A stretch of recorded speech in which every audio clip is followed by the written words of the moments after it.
Station থেকে বেরোতে না বেরোতেই দেখি ঝমঝম করে বৃষ্টি নেমেছে। আর এখানকার রাস্তার অবস্থা তো আপনারা জানেনই, কি বীভৎস জল জমে। কিন্তু স্টেশনে এসে দেখুন বৃষ্টি নেই, একেবারে থেমে গেছে।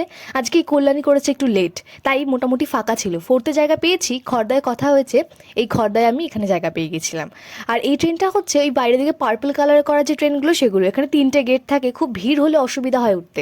রাস্তাঘাটে খুব একটা কিছু খাই না আমি, কিন্তু মাঝে মাঝে যখন এই কাকুরা ওঠে ছোটোবেলার স্মৃতি অনেক মনে পড়ে, তখন কিছু কিনে নিই। আমি বেশিরভাগ চিড়ে ভাজাটাই নিই, আজকে কেন জানি বাদাম খেতে ইচ্ছে করলো, তাই সেটাই নিলাম। সবজি বাজার ফল বাজার করতে আমি এখনো খুব একটা ধাতস্থ হইনি, কিন্তু এই সুন্দর সুন্দর সবজিগুলো দেখতে এবং রবিবারে কি মেনু হবে এবং সেই অনুযায়ী কি কিনবো সেটা মা আমার উপর ছেড়ে দেয়, তাই এখানে আসতে হয়। মোটামুটি কেনাকাটি হয়ে গেছে, এবার বাড়ি যাওয়ার পালা।